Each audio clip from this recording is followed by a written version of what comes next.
Thanks for tuning in to the World XP podcast. If you're enjoying the content, please drop us up, drop a like, and let us know your thoughts below in the comments. Also, please consider supporting our podcast via the link below. It really helps us out.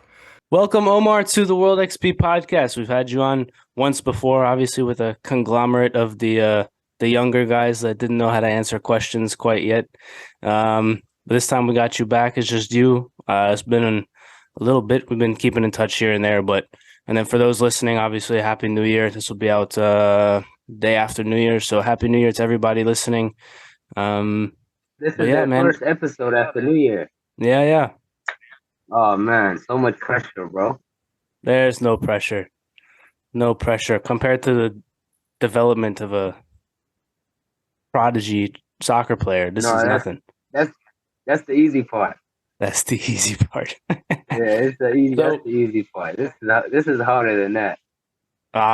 You'll do great, I'm sure. We'll get it here. We'll go easy first. Do you watch the US in the World Cup? What were your thoughts? Yes.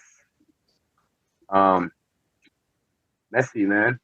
You know me. Yeah, as everyone knows me by now, and everyone knows throughout the World Cup, before the World Cup,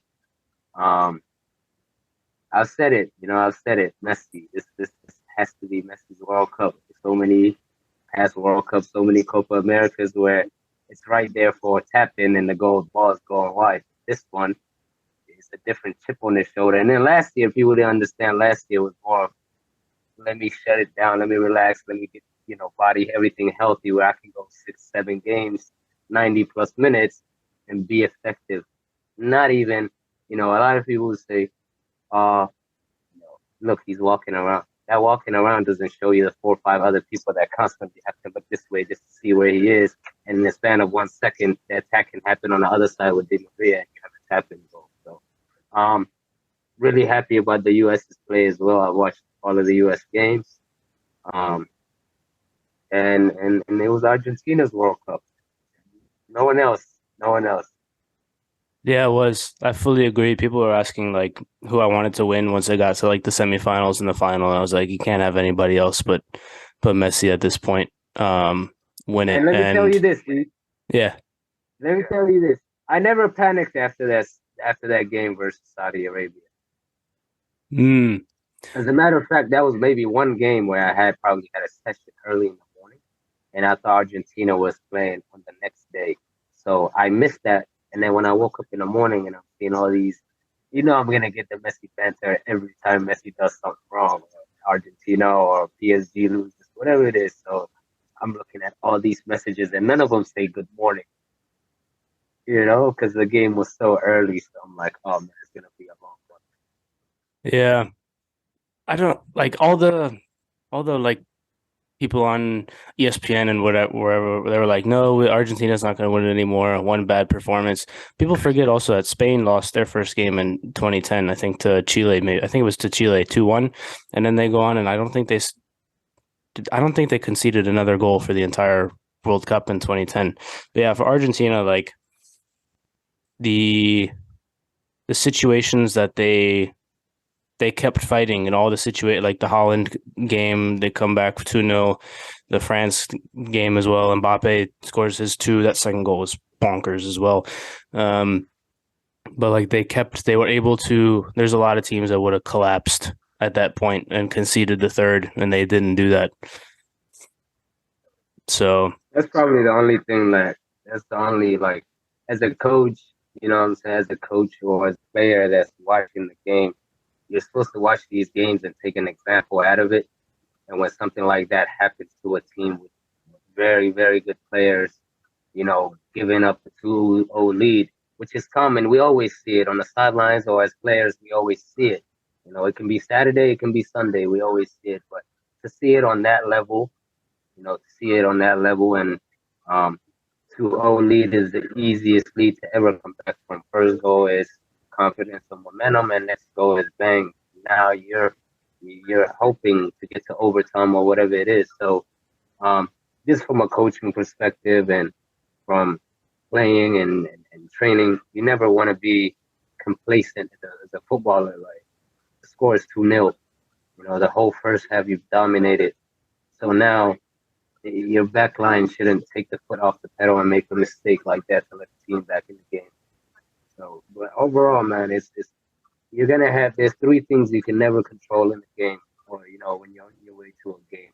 One is the referee, the other is the ball, and the other one is whether it's raining, whether no, it's the referee, the surface, Hmm. okay, the playing surface, and number three, the weather. Like you can't control whether it's a rainy day, a nighttime, a daytime, an afternoon, a sunny day. So, but you can control a 2-0 lead. You can control a 2-0 lead. 2-0 lead. If you continue to play and press and connect the way you were connecting in the midfield with 1-2 touches to break down the whole first or second line of defense, then you should stay on that.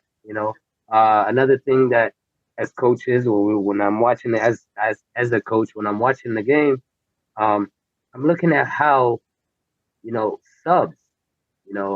Is he a super sub or is the player that you just took off the one that was creating all the danger for you?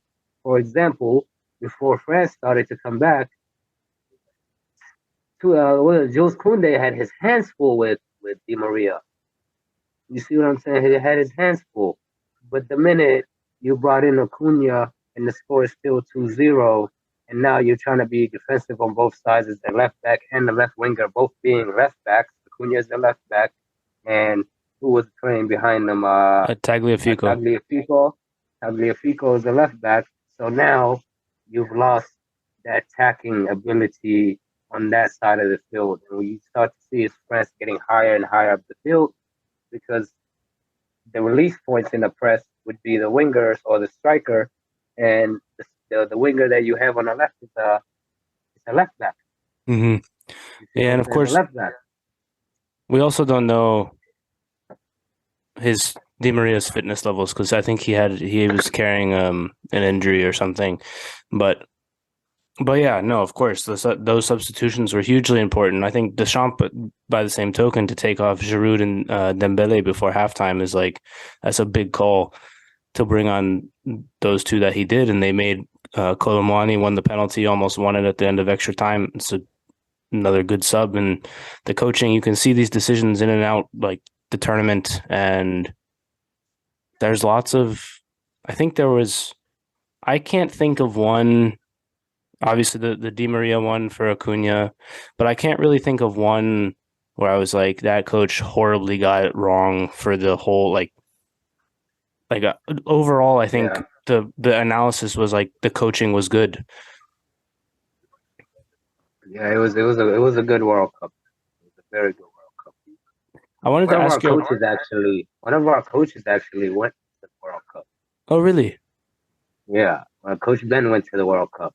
That's awesome to experience that. Oh, I need to do. Well, I guess we'll have to do it in 26. Because it'll be here, so we'll be good to go. I'll hold you on that. I did want to hear your thoughts on the USA England game. I know it's been a little while since that game happened, but there was a lot of people that were saying that England were just bad, and then other people were saying no, the US played really well, and I think probably somewhere in between. But I was very, very impressed with Yunus Musa and Tyler Adams in particular in that game. Bro, but I wanted to ask your thoughts on it because I talked with Lucas, your cousin, and he was like, "Nah, England were just bad. You guys didn't do anything. You just parked the bus and blah blah blah." And I was like, I disagree with that, but I wanted to hear your thoughts. Bro, let me tell you, okay, we've arrived. Okay, we have arrived, and I tell you that because I actually got off as banter to my boys here. They're all players, and I'm currently in London. So when I was getting off the airplane at Heathrow, I had my long winter jacket on. But on top of it, when it was time to get off the airplane, and I passed through customs, I pulled over to the bathroom and I put my USA jersey on. Right? And when I came out, my boys were looking at me like, "You must not want to ride," blah blah blah. So we get in the car and they're like, "Oh, listen, you guys have arrived," and it helps a lot. It helps a lot. That 95 or 90% of that roster is currently playing in Europe. They're playing on European teams. So they are seeing these players that's at the World Cup um, week in, week out. They're used to the atmosphere. They're used to the environment, the tempo, the speed of play. They're no longer just playing. Uh, I wouldn't say meaningless games, but the stakes in these leagues that they're playing in, the trainings that they're undertaking, let's say the entire season, which might be 7, 8 months over the course of 4 years, is really attributing to that. You know, there was instances. Let me tell you, there was instances in that England-U.S. game. Let's say about 10, 15 minute spurts in the second half that England could not get out of their own half. You know, the pressing, uh, the counter attacking right after winning the ball on the press, just the intensity, matching their strength on the ball, off the ball. It was like, okay, we're here now. We're here. So there's future generations. There's a lot of good players that now at a young, early age from the United States are in Europe already, which means, 2, 3, 4 World Cups. They will have that experience when they play right away. They're playing in the under 20, under 21s now. A lot of kids in the area or in the U.S. in general are getting all these experience games against Spain and France. So it starts to build up. You can't build a coliseum in one day, but you lay the bricks and bricks and bricks. Eventually, it'll turn into a wall, and next thing you know, you have something there. So it was a big step. The U.S. this year, the team, was a very big step for the future generation of a lot of the kids. Football now is, especially here in America, is becoming well known. It's becoming more and more and more followed. So to see a 7-year-old or 8-year-old come to practice, and say, "Hey, I watched the U.S. game today. Let's go." That's gonna tell you, okay, we're heading in the right direction when it comes to competing in the near future. Yeah, 100%. And to your point about the younger players going into Europe now, you've been I'll say, big contributor to a few of the ones that have gone over recently. What is it like for you to see these kids that you've worked with since their early teens get these moves to whatever club, whatever Belgian club, They're Germany, special, wherever it bro. is? What's it been like for One you? thing about those kids that, you know, I'm gonna be very honest with you as a coach. You can never take credit for what was planned for a kid from the higher perspective. What God had them destined to become. Of course, but you But get when to it watch comes, their growth. but when it comes from just watching them on the daily, okay, it was the attitude and how much they wanted it for themselves. You know, uh, I don't want to give you names, but there's players where their current situation could not have gotten better for the entire family or for entire, surroundings if they didn't take it upon themselves to be special. Uh, they spent time and hours on the field when no one was watching. So they take things out of, let's say, training sessions that you do with them, and they'll go do it again by themselves on the next day when you're not scheduled to train with them. So the want to just get better, the attitude, the okay, no one is watching me today, but I know on game day when everyone is watching, I want to show that I did 5 days of week work instead of 2 days. Um, it's special, man. It's special. We keep in touch. A lot of those guys, we keep in touch. We do go over. Hey, do you remember this? Hey, do you remember that? Um, you go from steps in life where you're coach, and then uh, they become professional enough where everyone knows them in public. So now you're like, hey, you don't have to call me coach. You're good now. You earned it. We could be friends. And then you leave the whole friend thing, and oh, that's my big brother. Anytime I need advice on this, or I had a bad game, or did you watch the game? What did you think? So the relationship evolves as they evolve as players. Um, they're special in their own ways. There's a lot of young guys in the DMV that made it. There's ones that are continuing to battle to make it, but they're all different. They're all different, and it's a joy to watch them, and it's a joy to watch them. And you know, it's some days are good days, and some days are real days. We still keep it real. Um, what did you do to have a bad game? Well, what was so good about the game that you were calling it a good game? We really get into it to the point where it's all love. There's I can't hide nothing from you, and if you watch yourself play 2 times or 3 times, you'll see what we're both talking Yeah, 100%. I like that you called it good days and real days instead of good and bad. But that question was about. No kind of, bad it days, was, no bad days. yeah, that question was born out of, I was at one of your trainings a few years ago and we were working on like early low driven crosses. Like, like we had a bunch of outside backs and wingers there. And I think that session was on a Thursday or a Friday maybe. And that Sunday, that exact situation that we had worked on happened in the game, and I swung a one touch driven ball in early You remember cross. that? Yeah, yeah. And you happened to be like right on Now that let me test sideline. your memory. Huh? Let me test your memory. Go for Let it. me test your memory. Okay. What was the jersey color and the shorts color in that game? The jersey color and the what? And the shorts. We were wearing blue, black shorts, black socks. Okay. Yeah. All right. Yeah, I Bingo. remember you All were right. right Keep on the going. sideline, But you man. remember that. Mm-hmm. You remember that.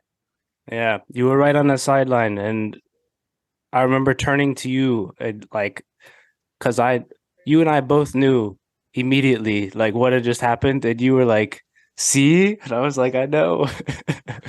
But even that moment, like at that point, I hadn't been training with you for that long. But even that moment, like I could see you were happy that it happened for me, and that was really cool to see. And so for people that you've been working with for years and years and years that have hit those levels, that was where that question was born out of, because I can tell, could tell, still can tell that when you train it, like watching a kid succeed off like it's, and I'm starting to experience it now myself as a coach and trainer, watching the your kids succeed is like there's not really a feeling that's like that. Can I give you an advice? Mm-hmm. Train with purpose. Mm-hmm. It's so deep if you really think about it. Train kids, train teams with purpose. Train them in a way where if they leave you today, the next coach that gets them will understand they came from a good coach. Mm. You know, put these kids in situations where they will see it on game days. Now we did the low. Let me tell you, we did the low driven crosses because of the level of the player, the level of the players you guys were in. But as you start to see these younger kids, now that you know that lower driven ball and where technique and where it comes from, when you get these younger players, you got to take them from here and be able to get them to be able to do that driven ball by the age of 15 and 16, because that's when they're on the, you know, people, a lot of teams, a lot of agents, a lot of scouts, they're looking for 13, 14, 15-year-old. The youngest maybe 9. By 16, 17, uh, it's there, That's when it's hot. It's the food is hot. That's when they want to eat. By 20, 21, 22, if you're not already first division, USL or somewhere overseas, it starts to shrink. The window starts to shrink. Yeah. So it's you have to train with purpose. That kid that you see, you got to be able to read the kid. When you're first seeing the kid, what are his tendencies? What is this kid character? A lot of if a kid, Eric, if a kid can go, and score 7 goals for you in one game, okay, it's up to you not to stop him from scoring that 7 goals, but to add more to his plate, to evolve his mind. Mm-hmm. But what starts to happen is go, go, go, go, go, score these goals, okay? And by the time he gets to a certain age where another player is as fast as him, another player is as strong as him, or those 2, 3 defenders in the back know how to pressure and cover, so now no one is no longer biting. What else did you teach him? Yeah. You see what I'm saying? Mm-hmm. So you really, you have to be able, to teach the game first before you start to enjoy the way a kid plays. And even when you start to see them playing well, you can't fall in love with a kid's game. You gotta be able to fall in love with their potential. Where could they Mm. be? You know what I'm saying? I see him now here, but in 5 years, if he's right now 9 or 10, in 5 years, where could this kid be? You know, Yeah. as a coach and as a former player, as a teammate, as someone that watches the game, someone that understands the game, you gotta be able to look at a kid at 9, 10 years old, 11, and be able to tell because of his characteristics, his tendencies, his IQ, his DNA, his background, his mom and dad play. You know, some of that does matter. Mm-hmm. Um, you got to be able to tell whether he'll be a very good club player, a very good high school player, a very good community college player, a very good college player in general, a pro player. And then as a coach, because you're gonna have a whole lot of kids mixed. Okay, you're gonna have a whole bowl of kids mixed that because my fingers are not the same length. Okay, that's just the way of we're created. We're not gonna be all the same footballers. My teammate might get further than me, but the coaches and the directors and the administrators and the managers and everyone that's involved in the club should at least know this kid is going to learn something about this game that he's going to go use out there in the real world. Uh, Football is at least football in the United States. This is what I've learned. I'm not from here. I grew up here. I went to school here the same way everyone else did. I played school. So football in general in the U.S. after we've invested, let's say, 8, 9 years of club ball should at least be able to make you good enough to go play for college. Yeah. Correct? Yeah, I agree. And and that's the least. That's the least we want to be able to see kids. Give yourself a chance to go to school, and because you're in the way, you're progressing the right way. Someone will see you along the way, and if someone doesn't see you, we've sent players in different places because of what they're able to do. I'm in England at the moment. The last, let's say, 7 months, I've been in England 5 times. So uh, you have to know what's in front of you. You have to train them with purpose, and you have to have a vision for each kid.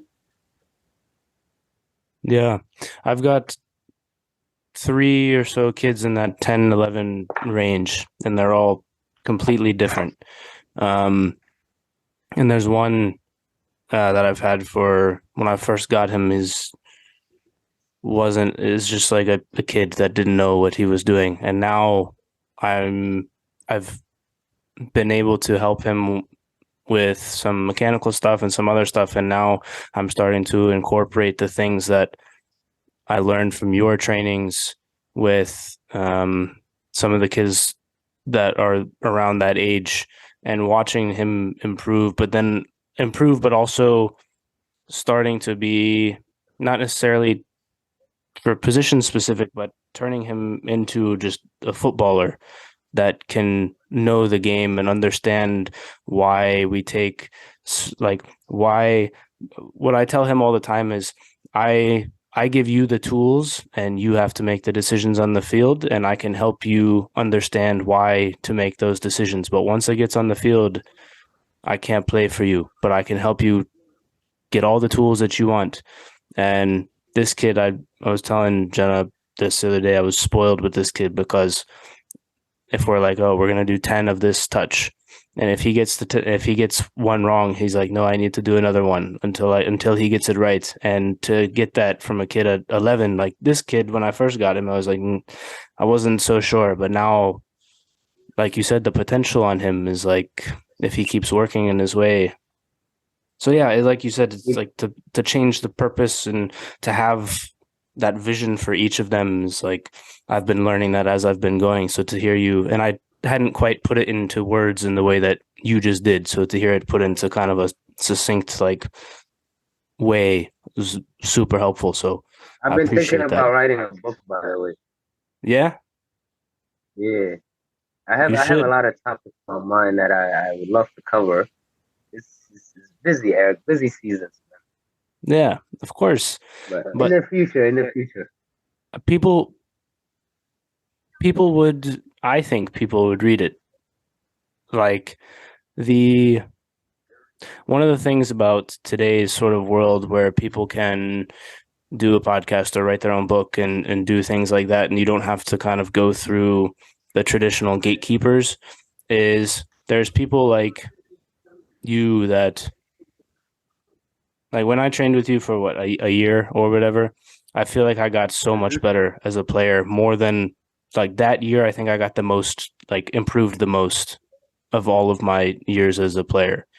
And we didn't do one-on-one stuff and we didn't do like I was in only the group stuff, but like I tried to take all the stuff that you said and either tweak it how I saw fit or like use it in the game. I didn't take what you said as I have to do it this way every time because Coach Omar said so, but I was like, this is an option now that I have in my toolkit that I can now use on the field, and understanding that some of the stuff that I was like, oh, I don't know if that's like a should I play that pass? And you're like, yes, you should play that pass because you have the technical ability to do so. And it's on like for me as a outside back, splitting the line to the striker's feet. It's like, yes, that's a pass that should be played because when you get up to the next level, the striker should be able to hold the guy off, handle it, and that's how you break the press. And like learning those little Hmm. nuances from you like really helped me take off. So like for you to be able to write a book and not to toot my own horn, but I think I see the game in a fairly sophisticated way. And so to learn all of those things from you I is really, I valuable. really, I really, I really honestly, and this is something we might be able to do together in the near future. I really just want to be able to educate parents. Mm-hmm.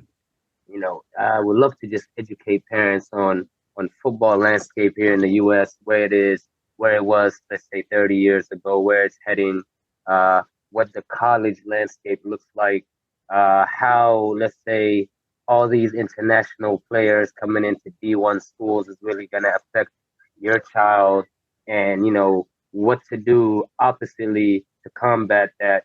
Because let me just give you an example. I'm a college coach as well. Um, I'm a college coach as well. I've seen, let's say, I've seen a very, very good player that comes out of high school in, let's say, Prince George's County, that comes from a low income family and has never actually could never afford a big club, right? And then I would get a very, very good player from a big club because grades wasn't good in high school. So now I have to go this route in order to end up with the D1 that I want to end up with. So now you get these kids and you start to see at the next level, your age, where you played, who you were, what your accolades are. None of it matters. So now what's happening is you have a lot of D1 schools that I mean, you can go look at it yourself. Anyone can go look at their favorite schools and figure out that every, let's say, D1 school now has the least they would have is 7 international players, and the max they will have is about 15, 16. So as a parent, just being informed that here in the U.S. you tend to lose your mind for 9 years going to this club and going to this tournament and going here and going there, only to find out there's 15 kids that's coming from overseas that's going to spend the next 4 years potentially playing ahead of your kid. Okay. Now, when those 4 years is up, these four kids, because these 15 kids that's internationals, because they don't have U.S. citizenship or whatsoever, a lot of MLS clubs are not willing to invest into international roster spots from them. So what would happen is they would go back home, and the kid that all of a sudden sat for the last 4 years or possibly played his senior year, but didn't get freshman, sophomore, junior, senior year development at a next level in college where the size comes into effect, and now you got to be playing more with your mind, and your stamina has to change. A lot of things has to grow during that college season, and a lot of players are not getting that. So you're starting to see more and more players go 4 year schools, and afterwards they're going straight into coaching. There's no team, or there's no scout, or there's no agent. They're going into coaching, or they're going into work.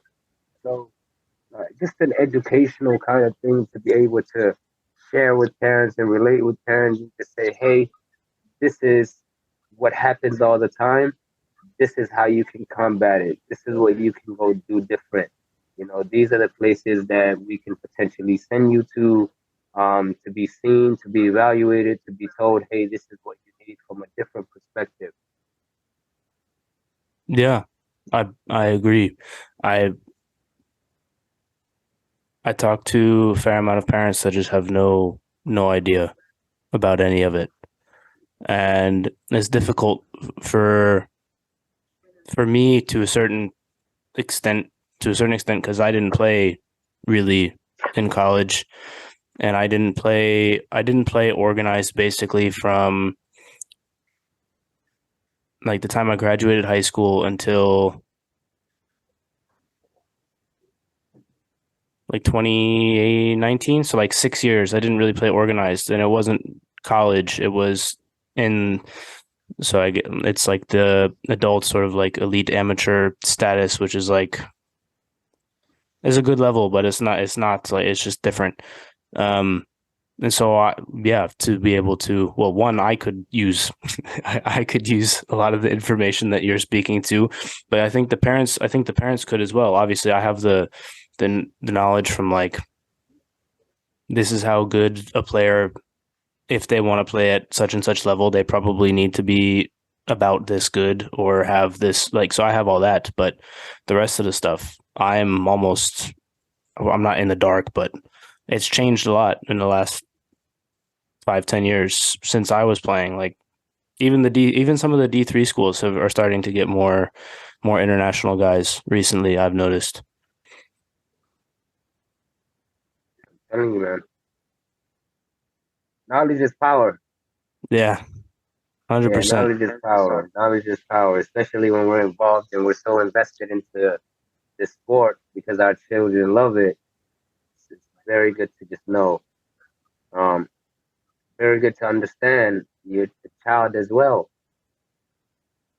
It's very good to understand the child as well. So, Eric, no lie, you will have you got to know the differences between, as a parent, you have to know not to go look at another kid because that kid is good, or you got to be able to look at it as, where can my son be? I know where my son is now. Hmm. You know, there's a difference. There's a difference between a coach and a parent in terms of the conditional love aspect. That's just that feeling towards the child from a parent is there. With a coach, the feeling is there. A very good coach is not gonna fall in love with how and who you are now. Hmm. So to be able to know what you have at home, what you're raising, uh, how much can you financially support what it is this child wants to do at 14, 15, you got to be able, while you're playing club ball, you got to be able to cut 2, 3 tickets to go overseas if the phone rings and the opportunity comes. Yeah, if the phone You rings know, and you don't take it, there's going to be somebody else just waiting. And I was so a couple years ago, after Mexico and the Loudon stuff and whatever, I was talking to Jenna's parents, and they're like, "What do you mean they can just call and ask you to come tomorrow?" I was like, "Yeah, they can. If I don't, some kid will just do like." It's like, yeah, that's how it works. Stepping foot in that Yes. world has taught me a lot. Like, just even I didn't even really step foot. I like dipped my toe in basically, but like, it's crazy. It's crazy, and the amount of talent. And I was talking with somebody about this, but like the amount of players that are at like the we'll give you a trial level is actually a lot. And the amount, like what it, and you have to get so lucky, whether it's injuries or knowing somebody or the phone ringing at the right time, or you fit this team in a certain way, or some team happens to need a, like your position. Like all these things have to, all these dominoes have to go right. Um, What about the 1 year contract? and that as well, yeah. Like you, Even it's hard for some of the guys that's playing as well. yeah. You know, I think what USL only does 1 year, right? they may do 2 years, 3 years. I don't know what they give you, but I think you can do more than a year. Like a team should only have to sign you 1 year. What if you're their best player and you play that 1 year and you walk out the following year? So there's no insurance. So I highly doubt they only do 1 year contract. Yeah, I don't know. Um, I wanted to touch on a little bit. So obviously when you were doing your training stuff, and then you had the vision that you wanted to to turn that into a full like a club.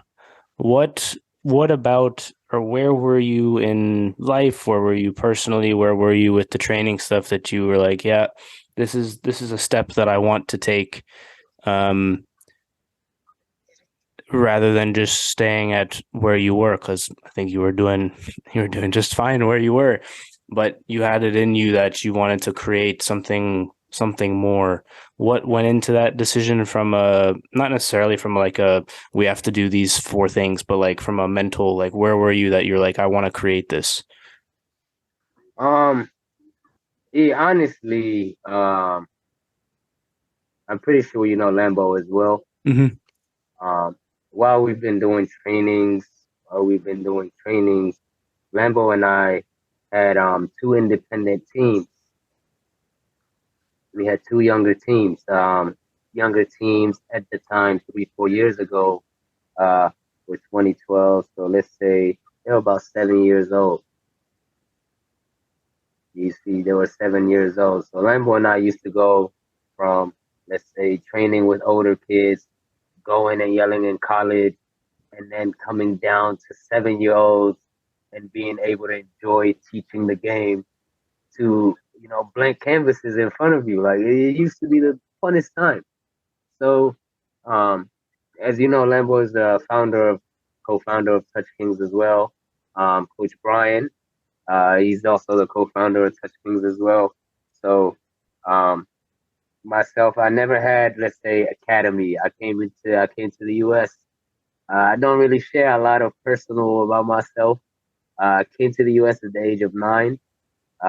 From the age of 3 to 9, I lived in a refugee camp.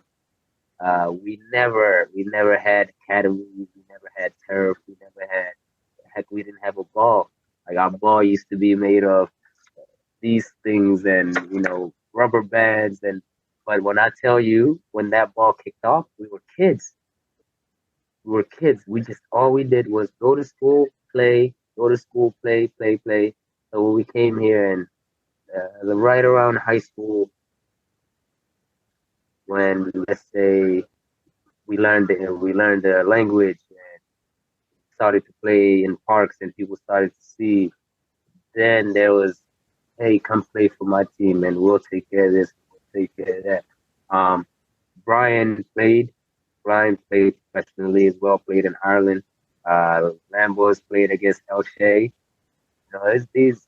So our visions just mirrored to the point where we said, okay, we can train kids, we can develop kids. Uh, we've had kids. Let's say we've had kids together since they were 7 and today some of those kids are 11. Uh, we can be a club. We can be a club. We can really will be a small club, but eventually, if we handle and we train and we treat every kid and parent that's currently in front of us the right way, more parents will come. We're in the DMV where kids change teams all the time in season, postseason, after season. But if you take care of the subjects in front of you, okay, if you take care of the subjects in front of you, um, you start to see it on game days. You start to see it at tournaments. That hey, who's that club? Who's that team? And then you start to transition from it being a club that has 2, 3 teams to currently 12 teams. And we're currently, let's say, from U16 all the way down to 2015. Um, you start to perform, you start to treat kids right. Hey, it keeps saying low battery on my headphones, by the way. Um, you keep taking care of those kids. Uh, things like a corporate sponsor comes in, the board members come in, Touch Kings Foundation comes in, and the growth is just there, man. It's there. We've always been very good on the field, but to be able to take that and structure it in a way where no, we're only not training one kid or 5 kids in a group training session. Now we're actually producing very good players. If we get them at 6, we know by the time they're 16, because of what we've been able to do with other players in those similar situations, we'll be producing a lot of very good players. So the passion for the game, the ability to see how you want a kid to grow, what aspects that you want to be able to grow in a kid's game, what does he have already. It just, all of that comes into equation. Can you get up every day super, super early? Can you do it 7 days a week? Are you made for it? What's your drive like? Are you willing to, let's say, drive a car down to Orlando because it has all the equipments in it that you can't really take, that everyone can't take on the airplane. So it's, you gotta love it. You gotta love it. And I found very blessed. I've known these guys for a long time. We've been together for a long time. We were, let's say, teammates and friends before we actually uh, decided to just put our energy, our vision, minds together to be able to benefit younger kids together. And when you're doing it with others that have the same alignment as you do, the same understanding, you have to be able to delegate. I always say you can't build a good club if you don't build good people to run the club.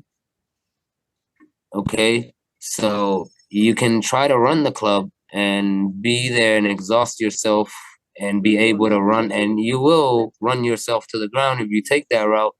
You will do good for 2 years, but it starts to deplete you as a person. But when you build very good people who've already been there, who already understand the game, who can teach the game, and then now you have directors and you have board members and you have, let's say, all the way down, you have team managers, then the coaches just have to focus on coaching. Okay. And we have a saying at Touch Kings, before you're able to coach a kid, you got to be able to teach a kid. Okay. So we will coach you on Saturday or Sunday, but Monday, Wednesday, Friday, those 3 days when your child has training, we're teaching your child. And that's just they tend to understand it after a while that, hey, I am getting better because my mind is growing, not just my physique. I'm just not running with the ball anymore. I know when to slow down, when to create for another player, when to use up space, when to hold up, when to go. I've become this player where I just have so much knowledge that now I pick and choose. I pick and choose. So it's a blessing. It's a blessing. It's a lot of work. It's a lot of work. There's minimal things. There's people that, let's say, don't get enough credit for where Touch Kings is or what Touch Kings is doing. Touch Kings is not a name. It's not a face. we did do a lot of trainings with Touch Kings when we first started. Lambo and I. Brian was in Maryland, but Brian was never allowed on camera. So you can't really say you hear about Touch Kings and it's one person that, the face comes on. There's so many people, when I tell you, so many people. Coach Jackson, unbelievable coach. Coach Ben and Dejan just won the 4A state championship in high school at Bowie High School, and they're ranked, top 10 in the ESPN poll every year. Coach Dejan was just the coach of the year for the New York Post. So there's so many people that's constantly doing and pushing, kids to get better on and off the field. Whether it's our oldest team right now is 2007s, back-to-back state champs. They won it one year and they lost in double overtime this past year. They go again for the third time, but they're only U16, and there's few kids, Eric. There's few kids on that team. That phone is ringing from college coaches already, and they're only freshmen. We're like, hey, hold up. If you like him now, what could he look like in 3 years when he's actually a senior? Well, we're definitely keeping in tabs if that's the case.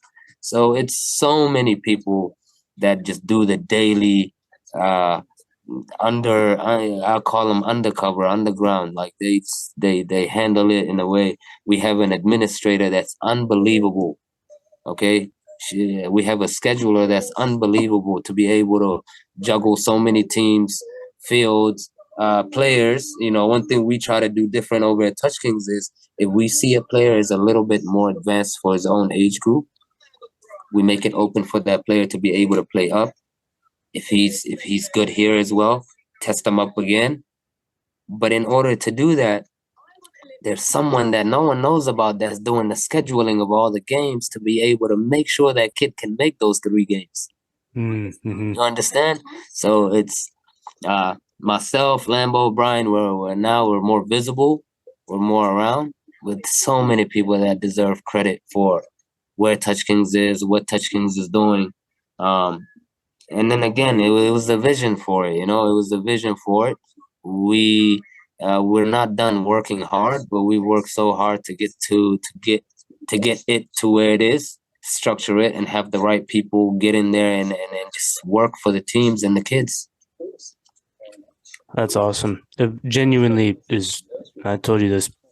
I don't know. I probably told you this on camera as well, but I'm super happy that you guys were able to do this, because all of the people that I know who are involved and all of the players that I know that have been through that sort of, I'll say, club system, training style, etc. They're all talented players, but 2, they're all good people as well. Like, one of the things that, and I don't know if you mentioned this to me before, but it's like you're coaching the person and the player. And that's something that I just think you guys are doing it in a really good way for the kids and for the players, and the parents know that when their kids are with you, that they're getting more than just, oh, my kid is the fastest one, so he's gonna go up top, and we're just gonna hit long balls to him, because there are plenty of clubs that are like that, and it's Route a very one unique. Football, that's what we call it. Route 1 football. Yeah. And it's awesome to see. It really is, because there's so many. I don't know. You guys are just doing it right, I think. I'm super happy for you guys. Genuinely. Appreciate it. Really appreciate it. I know it's super late over there, so we'll go with one more question, and then we'll wrap things up. But if you had maybe 1 or 2 pieces of advice for players in the sort of early high school that are trying to figure out what they want to do with themselves soccer-wise, and then how to approach those years, what would it be? Depends on the age. but a broader advice for all players, all upcoming players, all players who have ambitions. Um, you got to become obsessed. Okay, when you hear this word "work hard" or "hard work," positive attitude, commitment, you got to get obsessed. Okay, you have to be obsessed with uh, watching the game, watching yourself after you just finished playing, studying your position, doing position analysis, listening to other coaches, watching, YouTube uh, traits, characteristics, positive ones, of your favorite player. You can never be the next Neymar, but you can be the next you. And in order to get there, you have to be obsessed with getting better. There's this when, let's just say, on a game day, when you're giving 110%. Okay, always remember this: when you're giving 110% on the field, only you can feel it. Only you can feel it. And the way you can feel it is you can feel your throat, you can feel your heartbeat at the cage, uh, your breathing, because you're giving 110%. But when you're giving 50%, everyone that's watching can tell. Everyone that's watching can feel it. You understand? So be obsessed. Be obsessed with getting better. Be obsessed, that you can get better. Break it down. Let me just break it down for the young athletes. 30 minutes Monday, 30 minutes Tuesday, 1 hour, 30 minutes Wednesday, 30 minutes Thursday, 2 hours, 30 minutes Friday, 2.5 hours, 2.5 hours times for another week, 4 weeks. You have about 9, 10 hours times 6 months. Now you have how many hours that you worked. Now, within that work, within that obsession, you have to break it down to what is it that you can do well already, and what is it that you need to get better at. How can you get better at it? What's the fastest way you can get better at it? What's your repetition like? What videos or what advice are you seeking or getting from what source is going to help you get there fast? So, obsession with information, obsession with going outside and getting better, whether it's by yourself, uh, being able to train the same way you play. Okay, let's understand this from a trainer perspective now. Let's understand this for the younger players. You have possibly 3 days a week training, okay, with your team. That's supposed to cover team, the way the team plays. You understand? So, and some teams train 4, which leaves another 3 days in the week. One of them might go to game days, which leaves 2 more days in the week. You can't sit around those 2 days if you want to be a great, great player. Those are the days where you're doing private training or you're training by yourself because you're not getting the detail, the fundamental growth, the same repetition that's supposed to make your first touch or your first pass, your wall pass. You're not perfecting it. So a year progresses. Yes, you were a good player, but you never kept progressing what you were good at. And then now, after 4 years, instead of being here, you're still here. So become obsessed with being good. Do your research, study the game, be positive. The first time you're told no, the second time you're told no, the third time you're told no, the fourth time you might be told yes. And if it means something to you, it should mean more to you. Where any no should just fuel that fire within you, that obsession that fire created.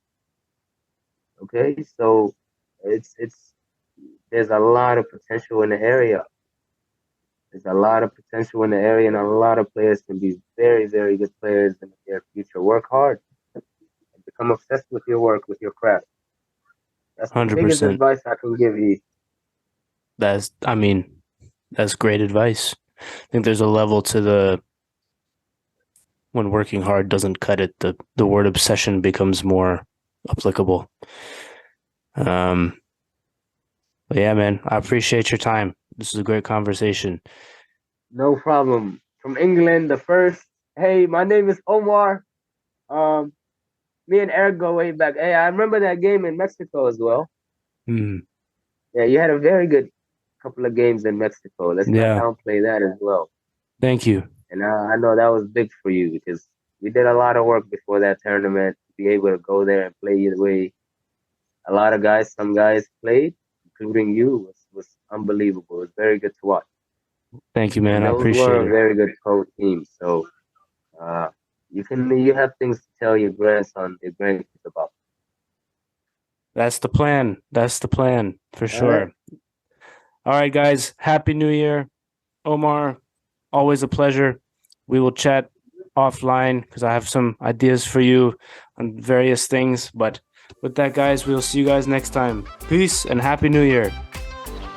Take care, everyone.